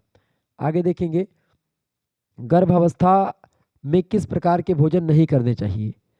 गर्भावस्था में देखिए फास्ट फूड तो बिल्कुल नहीं खाना चाहिए, मिर्च मसाले युक्त प्रोडक्ट बिल्कुल छोड़ देना चाहिए, वसीय पदार्थ यानी कि जो तैलीय पदार्थ है उनको भी छोड़ देना चाहिए। ऑप्शन नंबर इसका दा लगा देंगे, उपरोक्त सभी पदार्थ जो है गर्भावस्था के दौरान नहीं खाने चाहिए, ये नकारात्मक प्रभाव डालते हैं, निगेटिव इफेक्ट डालते हैं, ठीक है, स्वास्थ्य पर। अगला प्रश्न है इसेंशियल्स ऑफ फूड्स न्यूट्रिशन, ये पुस्तक है, इस पुस्तक को लिखा किसने है, प्रश्न पूछा गया तो एम स्वामीनाथन ने लिखा है इसको, किसने लिखा है, एम स्वामीनाथन ने लिखा है, ऑप्शन नंबर इसका आ करेक्ट आंसर हो जाएगा। आगे देखें, गर्भावस्था में वृद्धि का पौष्टिक तत्व कौन सा है, बताएं, वृद्धि कारक पौष्टिक तत्व, गर्भावस्था में वृद्धि कारक, कारक कर लेंगे, वृद्धि कारक पौष्टिक तत्व, तो गर्भावस्था में वृद्धि कारक तत्व पौष्टिक तत्व कौन सा है, प्रोटीन होता है, ऑप्शन नंबर इसका आ करेक्ट आंसर होगा। अगला प्रश्न, गर्भावस्था में हीमोग्लोबिन के निर्माण में किसकी आवश्यकता होती है, गर्भावस्था में हीमोग्लोबिन के निर्माण में किसकी आवश्यकता होती है, तो किसकी होती है हीमोग्लोबिन के लिए, आयरन यानी लोहे की, ठीक है, ऑप्शन नंबर इसका बा करेक्ट आंसर हो जाएगा, लोहा, लौह तत्व। अगला प्रश्न, मानव जीवन की प्रथम आवश्यकता होती है, फटाफट से आप बताएंगे, मानव जीवन की प्रथम आवश्यकता कौन सी होती है, भोजन की, बिल्कुल, रोटी पहले, यानी भोजन की आवश्यकता पहले, फिर रोटी, पहली रोटी फिर कपड़ा फिर मकान, यानी रोटी मतलब भोजन ही, ठीक है। आगे देखेंगे, अगला क्वेश्चन आपकी स्क्रीन पर आ चुका है, बढ़िया प्रश्न देखेंगे, ये प्रश्न आपकी परीक्षा में की दृष्टि से आवश्यक है, परीक्षा में आ सकता है, ध्यान रखेंगे। देखिए, पोषण की कितनी अवस्था होती है, बताएंगे, पोषण की 5 अवस्थाएं होती हैं, कौन कौन सी अवस्था होती है, पहली होती है अंतर्ग्रहण, दूसरी होती है पाचन, तीसरी होती है अवशोषण, चौथी होती है स्वांगीकरण, तो कहीं कहीं पर आपको 4 अवस्थाएं भी मिलेंगी, तो वो भी सही है, 5 अवस्थाएं सही है, पांचवी कौन सी अवस्था होती है, निष्कासन की, ठीक है, तो पोषण की ये 5 अवस्थाएं आप लिख सकते हैं, तो 5 लगा दीजिएगा अगर दिया है, अगर 5 ना दिया हो तो 4 अवस्थाएं भी आप लगा सकते हैं। अगला प्रश्न है कुपोषण के कारण है, कुपोषण के कारण है, देखिए कुपोषण का कारण क्या है, गरिष्ठ भोजन जो है, ये गरिष्ठ भोजन लिखा हुआ है, गरिष्ठ भोजन, तो गरिष्ठ भोजन करेंगे तो कुपोषण होगा, बिल्कुल, ऑप्शन नंबर आ करेक्ट आंसर हो जाएगा। अगला प्रश्न है अपोषण की कितनी स्थितियां होती हैं, तो अपोषण की 2 स्थितियां हो सकती हैं, ऑप्शन नंबर आ करेक्ट आंसर होगा। अगला प्रश्न, विश्व स्वास्थ्य संगठन WHO, वर्ल्ड हेल्थ ऑर्गेनाइजेशन की स्थापना कब हुई, तो WHO की स्थापना कब हुई है, 1948 में हुई है, ऑप्शन नंबर इसका बा करेक्ट आंसर होगा। आगे देखेंगे, प्रत्येक व्यक्ति के लिए संतुलित आहार होता है, तो प्रत्येक व्यक्ति के लिए संतुलित आहार अलग अलग होता है, बहुत ही महत्वपूर्ण प्रश्न है परीक्षा की दृष्टि से, ये वाला और ये WHO वाला 1948 में स्थापना जो हुई है WHO की, ये ध्यान रखेंगे। अगला प्रश्न है ऊर्जा उत्पादक पौष्टिक तत्व हैं, ऊर्जा उत्पादक पौष्टिक तत्व में आपका देखेंगे वसा और कार्बोहाइड्रेट जो है ये ऊर्जा देते हैं शरीर को, ऑप्शन नंबर इसका सा करेक्ट आंसर हो जाएगा। विटामिन और खनिज लवण जो हैं ये सुरक्षात्मक तत्व होते हैं, ये बात ध्यान रखेंगे। आगे देखेंगे, आहार में कौन से पोषक तत्व में अधिक कैलोरी होती है, इसमें बताएं, किसमें अधिक कैलोरी मिलती है शरीर को, आहार में, तो कार्बोहाइड्रेट से ज़्यादा ऊर्जा मिलती है, ऑप्शन नंबर आ करेक्ट आंसर होगा। अगला प्रश्न, गर्भावस्था में कैल्शियम की आवश्यकता होती है, गर्भावस्था में कैल्शियम की आवश्यकता जो होती है अस्थिया और दांत के लिए होती है, ऑप्शन नंबर इसका दा करेक्ट आंसर हो जाएगा।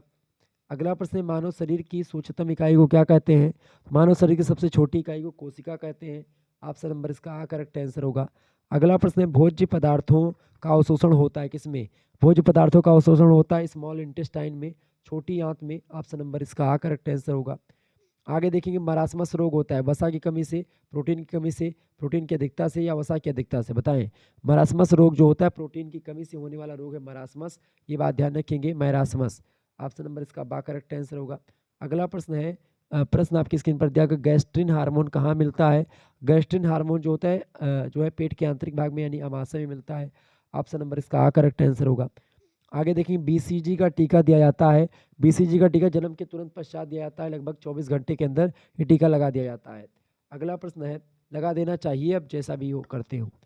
आगे देखेंगे, मानव जीवन का चक्र दूसरा चरण बताएं, मानव जीवन का दूसरा चरण कौन सा होता है, देखिए मानव जीवन का दूसरा चरण होता है शैशवावस्था का, ऑप्शन नंबर इसका दा करेक्ट आंसर होगा। आगे देखेंगे, बढ़िया प्रश्न आपकी परीक्षा की दृष्टि से आ चुका है, इंपॉर्टेंट प्रश्न है, ये प्रश्न परीक्षा में आपके पूछा जा सकता है, ध्यान रखेंगे इन प्रश्नों को, परीक्षा की दृष्टि से बहुत महत्वपूर्ण प्रश्न है, वीडियो को लाइक और चैनल को सब्सक्राइब जरूर कर दीजिएगा, शेयर कर दीजिएगा सभी दोस्तों के पास इस वीडियो को, ताकि इसी प्रकार से और वीडियोज़ आपको मिलती रहे। ठीक है, आगे बढ़ा जाए। चलें बताएं।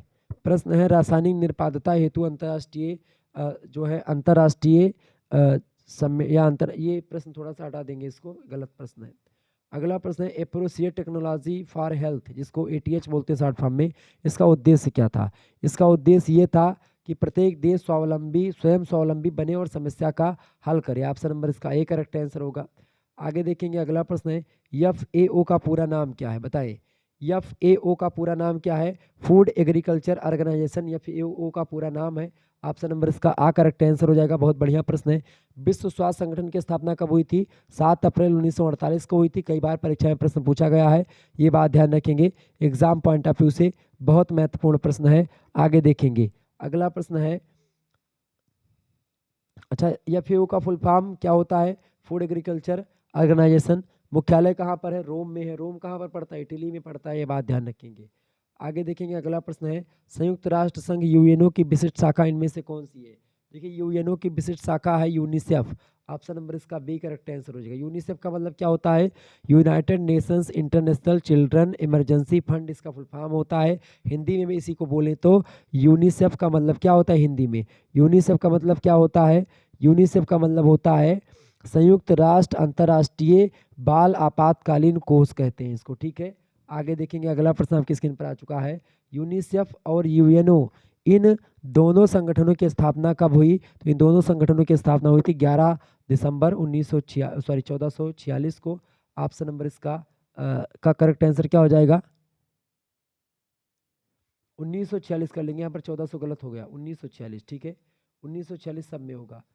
तो UNO और इसकी स्थापना कब की गई थी? 11 दिसंबर 1946 को। 1900 यहाँ पर कर लेंगे। ठीक है, आगे देखेंगे, अगला प्रश्न है, द्वितीय विश्व युद्ध की, प्रश्न क्या है?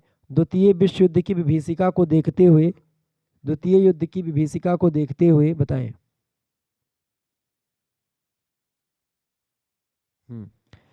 विभीषिका को देखते हुए बालकों की व्याप्त आवश्यकताओं की पूर्ति के लिए को सर्वसम्मति से एक कोष फंड का अधिशेष स्वीकृत किया गया। बताएं, यानी कौन सा फंड बना? तो द्वितीय विश्व युद्ध के बाद में ही बच्चों के लिए बनाया गया था ये United Nations International Children Emergency Fund, यानी UNICEF. Option number A correct answer होगा। आगे देखेंगे, यूनिसेफ का मुख्यालय न्यूयॉर्क में स्थित है, अमेरिका में पड़ता है न्यूयॉर्क, वहीं पर यूनिसेफ का मुख्यालय है। परंतु यूनिसेफ की अधिकांश व्यवस्था का संचालन होता है, कहाँ से होता है? कोपेनहेगन से होता है। ऑप्शन नंबर इसका द करेक्ट आंसर होगा। अगला प्रश्न है, यूनिसेफ संयुक्त राष्ट्र अंतर्राष्ट्रीय बाल आपातकालीन कोष जिसको बोलते हैं, उसी को क्या बोलते हैं शॉर्ट फॉर्म में? यूनिसेफ बोलते हैं। Option number A correct answer होगा। अगला प्रश्न, भारत और यूनिसेफ ने अपना कार्य आरंभ किया। भारत और यूनिसेफ ने अपना कार्य कब आरंभ किया, यानी भारत में यूनिसेफ कब आया बोल सकते हैं इसको? तो 1949 से यहाँ पर शुरू हुआ। ऑप्शन नंबर सा करेक्ट आंसर होगा। दिल्ली में इसका मुख्यालय स्थित है भारत में, यूनिसेफ का मतलब भारतीय मुख्यालय। अगला प्रश्न है, आहार और कृषि संगठन इनमें से कौन सा है? FAO यानी जो है आपका फूड एग्रीकल्चर ऑर्गेनाइजेशन बोलते हैं FAO को, हिंदी में आहार एवं कृषि संगठन। Option number A correct answer होगा। आगे देखेंगे, अगला प्रश्न आपकी स्क्रीन पर आ चुका है। इंपॉर्टेंट प्रश्न है, परीक्षा की दृष्टि से ध्यान रखेंगे। प्रश्न है, राष्ट्रीय पोषण सप्ताह जो है वो मनाया जाता है। इंपॉर्टेंट प्रश्न है, परीक्षा में कई बार पूछा गया है। राष्ट्रीय पोषण सप्ताह 1 से 7 सितंबर को मनाया जाता है। अगला प्रश्न आपके स्क्रीन पर आ चुका है, विश्व खाद्य दिवस किस दिन मनाया जाता है? इंपॉर्टेंट प्रश्न है, विश्व खाद्य दिवस ये मनाया जाता है 16 अक्टूबर को। ऑप्शन नंबर इसका द करेक्ट आंसर होगा। अगला प्रश्न है, RBC का जीवन काल कितना होता है? RBC का जीवन काल 120 दिनों का होता है। बिल्कुल करेक्ट आंसर आपका क्या होगा? 120 दिन, बी ऑप्शन। नेक्स्ट क्वेश्चन आप देखेंगे, मध्याह्न भोजन कार्यक्रम किसके लिए अभिप्रेत यानी अभीष्ट है? तो जो प्राथमिक कक्षा के जो छात्र होते हैं उनको जो मिडिल मतलब कि किसमें भोजन मिलता है, मतलब कि प्राइमरी वाले जो स्कूल होते हैं उसमें भोजन जो मिलता है इंटरवल में, वो मध्याह्न भोजन कार्यक्रम के तहत ही मिलता है। Option number C correct answer होगा। आगे देखेंगे, भोजन के प्रमुख कार्यों में शामिल है शारीरिक कार्य, मनोवैज्ञानिक कार्य, सामाजिक कार्य, तीनों। Option number the correct answer हो जाएगा। कई बार परीक्षा में प्रश्न पूछा गया, याद कर डालिएगा इसको। अगला प्रश्न, राष्ट्रीय स्वास्थ्य मिशन को किस वर्ष शुरू किया गया था? तो राष्ट्रीय स्वास्थ्य मिशन की अगर बात करें, इसको शुरू किया गया 12 अप्रैल 2005 में। Option number the correct answer हो जाएगा। कई बार परीक्षा में प्रश्न पूछा गया, 2022 2023 सभी में प्रश्न आया हुआ है, याद कर लीजिएगा इसको। अगला प्रश्न आपकी परीक्षा के लिए बहुत महत्वपूर्ण है। वर्ष 2014 में शुरू मिशन इंद्रधनुष को कितने टीके के द्वारा बच्चों को बचाव योग्य बीमारियों से लगाया जाता है? 7 बीमारियों से 7 टीके, मतलब कि 7 बीमारियों से बचने के लिए लगाए जाते हैं। 7 बीमारियों में जैसे डिप्थीरिया हो गई, बलगम है, टिटनेस है, पोलियो है, तपेदिक है, खसरा है, हेपेटाइटिस बी बीमारी। ये 7 बीमारियां ऐसी है जिन बीमारियों को मतलब लगाया जाता है टीका, इनसे बचाव के लिए तो लगाया जाता है टीका। ठीक है, मिशन इंद्रधनुष चलाया गया था 2014 में। ऑप्शन नंबर इसका बा करेक्ट आंसर हो जाएगा। अगला क्वेश्चन आपकी स्क्रीन पर आ चुका है। प्रश्न है, खांसी और जुखाम की पारंपरिक दवा है, बताइए खांसी और जुखाम की पारंपरिक दवा इनमें से कौन सी है? देखिए, तुलसी के पत्तों की चाय बिल्कुल ठीक है, अदरक की चाय और नींबू की चाय, तीनों चाय जो बिल्कुल पीनी चाहिए खांसी और जुखाम में।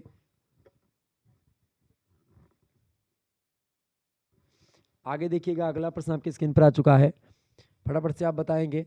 अगला प्रश्न आपके स्क्रीन पर आ चुका है, तापमान और ऊर्जा को क्रमशः किसके द्वारा मापा जाता है? तो तापमान को, शरीर के तापमान को किसको मापते हैं? शरीर के तापमान को मापते हैं किससे? थर्मामीटर से। ऊर्जा को इसको मापे जाते हैं कैलोरीमीटर में मापी जाती है ऊर्जा। तो ऑप्शन नंबर सा लगा देंगे, थर्मामीटर और कैलोरीमीटर में तापमान और ऊर्जा को मापा जाता है। आगे देखेंगे, वसा में घुलनशील विटामिन कौन से? बहुत महत्वपूर्ण प्रश्न है, परीक्षा में ये 100% प्रश्न आपकी बार आएगा, ये बात ध्यान रखेंगे। वसा में घुलनशील विटामिन की अगर बात करें, देखिए विटामिन ए, विटामिन डी और विटामिन के, ये 3 विटामिन ऐसे हैं और इसके अलावा एक विटामिन और बचना, विटामिन ई। ये 4 विटामिन है जो कि वसा में घुलनशील है, बाकी सारी की सारी विटामिन जल में घुलनशील है। ऑप्शन नंबर इसका बा करेक्ट आंसर हो जाएगा, बी ऑप्शन। अगला प्रश्न है, निम्नलिखित में से वह रोग जो पानी से नहीं फैलता है? पानी से कौन सा रोग नहीं फैलता है? मलेरिया रोग पानी से नहीं फैलता, बाकी हेपेटाइटिस ए, पीलिया, अतिसार, तीनों रोग पानी से फैलने वाले रोग है दूषित जल से। पानी से मतलब दूषित जल, ठीक है, दूषित जल से फैलते हैं। इंपॉर्टेंट प्रश्न परीक्षा में आएगा। अगला प्रश्न है, एक स्वस्थ मनुष्य के शरीर में एक स्वस्थ मनुष्य के शरीर का तापमान कितना होता है? सामान्य तापमान तो लगभग 98.6 फ़ारेनहाइट जो होता है एक स्वस्थ मनुष्य के शरीर का तापमान होता है। ऑप्शन नंबर बा करेक्ट आंसर हो जाएगा। ये प्रश्न कई बार परीक्षा में आया हुआ है, याद कर लीजिएगा। अगला प्रश्न, जो रोगी नियमित भोजन को चबाकर या निगल कर नहीं खा सकते, उन्हें क्या लेने की सलाह दी जाती है? तो उनको कौन सा भोजन, तरल भोजन लेने की ज़रूरत होती है। ऑप्शन नंबर इसका सा करेक्ट आंसर होगा। आगे देखेंगे, पॉलिश किए हुए चावल में कमी होती है। पॉलिश किए हुए चावल में किसकी कमी हो जाती है? थायमिन की कमी हो जाती है। ऑप्शन नंबर इसका दा करेक्ट आंसर होगा। अगला प्रश्न है, डायलिसिस आमतौर पर कब किया जाता है? डायलिसिस आमतौर पर गुर्दे की विफलता में किया जाता है। ऑप्शन नंबर बा करेक्ट आंसर होगा। पानी में घुलनशील एक विटामिन कौन सी इनमें से? पानी में घुलनशील विटामिन विटामिन बी है और विटामिन सी है। तो डी, के, ई और ए, ये 4 विटामिन आपके जल में घुलनशील नहीं है, यानी वसा में घुलनशील है। अगला प्रश्न, दालों को भिगोने से किसकी मात्रा कम हो जाती है? दालों को भिगोने से किसकी मात्रा कम हो जाती है? फाइटिक एसिड की मात्रा कम हो जाती है। ऑप्शन नंबर इसका बा करेक्ट आंसर हो जाएगा। तो आप लोग बहुत सारे प्रश्नों को समझ रहे हैं बड़े ही आसान तरीके से। चलें आगे बढ़ते हैं और भी प्रश्नों को जानने का प्रयास करते हैं। बस थोड़े से और प्रश्न बच्चे में, चिंता करने की आपको आवश्यकता नहीं है। आगे देखेंगे, प्रश्न आपकी स्क्रीन पर आ चुका है। प्रश्न क्या है भाई, फटाफट से आप देखेंगे। प्रश्न आपको दिया गया है, देखिए, रोगी के स्वास्थ्य लाभ के लिए जो आहार दिया जाता है स्वस्थ लाभ के लिए, उस आहार को क्या कहते हैं? तो वो आहार होता है आपका उपचारात्मक आहार। Option number D correct answer हो जाएगा। अगला प्रश्न, शरीर में कुपोषण का कारण क्या होता है? शरीर में कुपोषण का कारण क्या होता है? आहार की न्यूनता, अज्ञानता, ऊर्जा की कमी की प्रोटीन की कमी। तो कौन सा होता है? शरीर में कुपोषण का कारण होता है आहार की न्यूनता। ऑप्शन नंबर बा करेक्ट आंसर होगा। अगला प्रश्न है, कुपोषण का लक्षण नहीं है इनमें से। कुपोषण का लक्षण क्या नहीं है? देखिए, अस्वस्थ शरीर और ढीली मांसपेशियां, दबा वक्षस्थल, ये सब कुपोषण के शिकार वाले बच्चों में देखने को मिलते हैं। चमकीले बाल जो होते हैं वो कुपोषण के नहीं, वो स्वास्थ्यता के पहचान होते हैं। देखिए, चमकीले बाल जो सुपोषण की निशानी। ऑप्शन नंबर बा करेक्ट आंसर होगा। अगला प्रश्न, सुपोषित व्यक्ति होता है, सुपोषित व्यक्ति जो होता है वो कैसा होता है? वो होता है आपका सुविकसित भी होता है, संगठित भी होता है और स्वस्थ भी होता है। ऑप्शन नंबर इसका दा करेक्ट आंसर हो जाएगा। अगला है, कुपोषण का कारण क्या है? कुपोषण का कारण क्या है इनमें से? उपचारात्मक आहार, संतुलित आहार या पथ्याहार या दोषपूर्ण भोजन। तो कुपोषण का आधार है दोषपूर्ण भोजन। Option number the correct answer होगा। अगला प्रश्न है, कुपोषण का उपचार संभव है? कुपोषण का उपचार संभव है किसके द्वारा? संतुलित आहार के द्वारा। ऑप्शन नंबर सा करेक्ट आंसर हो जाएगा। अगला प्रश्न, मोटापा की स्थिति होती है, मोटापा की स्थिति है अति पोषण, ज़्यादा खाएंगे, ज़्यादा पोषण लेंगे तो मोटापा की स्थिति हो जाएगी। ऑप्शन नंबर इसका आ करेक्ट आंसर होगा। अगला प्रश्न, उत्सर्जन कार्यों हेतु किस पोषक तत्व की भूमिका महत्वपूर्ण होती है? तो उत्सर्जन कार्यों के लिए जल की भूमिका बहुत इंपॉर्टेंट होती है। ऑप्शन नंबर इसका आ करेक्ट आंसर होगा। अगला प्रश्न है, जल पोषण शरीर की आवश्यकता के अनुसार गुण एवं मात्रा में अपूर्ण होते हैं तो वह स्थिति क्या कहलाती है? बताएं। जल पोषण, जब पोषण शरीर की आवश्यकता के अनुसार गुण एवं मात्रा में अपूर्ण होते हैं, जब यहाँ पर कर लेंगे जब, ठीक है, तो वह स्थिति कहलाती है कुपोषण की। ऑप्शन नंबर इसका बा करेक्ट आंसर होगा। अगला प्रश्न, मारास्मस रोग होता है, मारास्मस रोग जो होता है प्रोटीन की कमी से होता है। ये प्रश्न कई बार परीक्षा में पूछा गया, याद कर डालिएगा, बहुत इंपॉर्टेंट प्रश्न है। अगला प्रश्न, त्वचा झुर्रियाँ युक्त और उसका रंग पीला हो जाना त्वचा का, ये किसका लक्षण प्रदर्शित करता है? तो ये किसका लक्षण है भाई? ये होता है आपका त्वचा झुर्रियाँ युक्त और उसका रंग पीला पड़ जाना, ये आपका किसका लक्षण होता है भाई? ये होता है आपका बिल्कुल कुपोषण का। ऑप्शन नंबर इसका आ करेक्ट आंसर हो जाएगा। अगला प्रश्न, भारत में पोषक तत्वों की कमी से सर्वाधिक रूप में पाई जाने वाली बीमारी कौन सी है? फटाफट से आप बताएंगे। भारत में पोषक तत्वों की कमी से सर्वाधिक रूप में जो पाई जाने वाली जो बीमारी है वो होती है ऊर्जा प्रोटीन कुपोषण। ऑप्शन नंबर इसका आ करेक्ट आंसर होगा। अगला प्रश्न आपके स्क्रीन पर आ चुका है, वह पदार्थ जो खाने योग्य होता है तथा शरीर को पोषण भी देता है उसे क्या कहते हैं? तो उसको बोलते हैं भोजन, ठीक है, उसको क्या कहते हैं? भोजन कहते हैं। ऑप्शन नंबर आ करेक्ट आंसर हो जाएगा। आगे देखेंगे, अगला प्रश्न आपकी स्क्रीन पर आ चुका है, इंपॉर्टेंट प्रश्न है। प्रश्न, सुपोषित व्यक्ति होता है, बताइए। सुपोषित व्यक्ति होता है, सुपोषित व्यक्ति जो होता है सुविकसित, स्वस्थ और सुसंगठित होता है। Option number the correct answer हो जाएगा। अगला प्रश्न, वह आहार जिसमें सभी पौष्टिक तत्व यानी कि कार्बोहाइड्रेट, वसा, प्रोटीन, विटामिन, खनिज लवण, जल ये सब होते हैं, व्यक्ति की शारीरिक मांग के हिसाब से इनको शामिल किया जाता है, आयु कितनी है उसके हिसाब से, वजन के हिसाब से, अवस्था के हिसाब से इसके आधार पर पौष्टिक तत्वों की उपस्थिति होती है। तो इस प्रकार के आहार को हम संतुलित आहार कहते हैं। ऑप्शन नंबर इसका आ करेक्ट आंसर हो जाएगा। बहुत महत्वपूर्ण प्रश्न है, परीक्षा में आया हुआ 2022 में प्रश्न है। आगे देखेंगे, अगला प्रश्न है, प्रत्येक व्यक्ति के लिए संतुलित आहार होता है, प्रत्येक व्यक्ति के लिए संतुलित आहार अलग अलग होता है। 2023 और 2024 में ये प्रश्न कई बार पूछा गया है, ये बात ध्यान रखेंगे, तो ये प्रश्न इंपॉर्टेंट है परीक्षा की दृष्टि से। अगला प्रश्न, ऊर्जा का मुख्य स्रोत है, ऊर्जा का मुख्य स्रोत कार्बोज है, ये प्रश्न भी लगातार आ रहा है, ध्यान रखेंगे इस बात को। आगे देखेंगे, अगला प्रश्न, किस पोषक तत्व में ऊर्जा का मूल्य शून्य होता है? ये प्रश्न लगातार आया हुआ है, जल, जल जो है उससे कोई ऊर्जा आपको नहीं मिलती है। अगला प्रश्न है, जीरो ऊर्जा मिलती है एक गिलास जल से या कितने भी जल से, आप जल पियो उससे आपको ऊर्जा की प्राप्ति नहीं होती, लेकिन जल शरीर के लिए उतना ही उपयोगी जितना आपके शरीर के लिए वायु उपयोगी है। अगला प्रश्न है, विश्व स्वास्थ्य संगठन WHO की स्थापना कब हुई? 1948 में। ऑप्शन नंबर इसका बी करेक्ट आंसर हो जाएगा, 1948 इज राइट आंसर। नेक्स्ट प्रश्न आप देखेंगे, भोजन के प्रमुख कार्यों में शामिल है शारीरिक कार्य, सामाजिक कार्य, मनोवैज्ञानिक कार्य, ये सब शामिल 2022 में प्रश्न पूछा गया है, डी ऑप्शन करेक्ट आंसर। 2023 में भी ये प्रश्न आया हुआ है। अगला प्रश्न है, और अब की बार भी आएगा, अगला प्रश्न है, मध्य ऊपरी बाह्य परिधि यानी जिसको MUAC कहते हैं, किसका आकलन करने के लिए प्रयोग किया जाता है? तो ये पोषण की स्थिति का आकलन करने के लिए प्रयोग किया जाता है। ऑप्शन नंबर इसका सा करेक्ट आंसर हो जाएगा। और लास्ट प्रश्न इस वीडियो का है, निम्नलिखित में से कौन सा एक मुलायम यानी सॉफ्ट आहार नहीं है? सॉफ्ट आहार इनमें से कौन सा नहीं? देखिए, पुडिंग, खीर और खिचड़ी ये सब आपके सॉफ्ट आहार हैं, जबकि सूप जो है आपका तरल आहार है, ठीक है, लिक्विड आहार है। Option number C correct answer हो जाएगा। सूप जो है ये तरल आहार है, ये मुलायम आहार नहीं है, ठीक है, सॉफ्ट आहार नहीं है।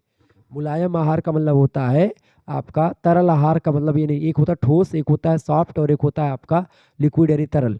तो ये सूप जो है तरल पदार्थ होता है। ऑप्शन नंबर इसका आ करेक्ट आंसर हो जाएगा। तो इस तरीके से आप लोगों ने बहुत सारे प्रश्नों को समझ लिया, लगभग और लगभग 200 से अधिक ये प्रश्न थे, ये बात ध्यान रखेंगे, जिसको तीव्र गति से मैंने देखा, मतलब आपके समक्ष मैंने प्रस्तुत किया।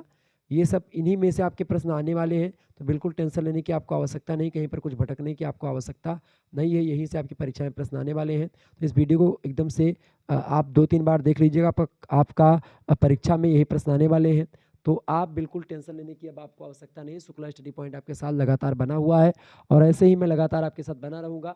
वीडियो को लाइक और चैनल को सब्सक्राइब आप कर दीजिएगा। अगले आपके इस सेकंड सेमेस्टर में आप जाएंगे, फर्स्ट एड एंड हेल्थ की वीडियो जैसे आपको मिलेंगी, को करिकुलर की, इसी तरीके से आप थर्ड सेमेस्टर में जाओगे तो आपको मैं जो है मानव मूल्य पर्यावरण अध्ययन की वीडियोस दूंगा। फोर्थ सेमेस्टर में जाओगे तो आपको मैं फिजिकल एजुकेशन एंड योगा की वीडियोस दूंगा। तो ऐसे ऐसे जैसे आप पढ़ते रहेंगे, आगे बढ़ते रहेंगे, ऐसे ऐसे वीडियो आपको मिलती रहेगी। धन्यवाद, मिलते हैं नेक्स्ट वीडियो में। बहुत बहुत धन्यवाद आप सभी का। Good night all of you. ऐसे ही अपना प्यार बनाए रखिएगा। धन्यवाद।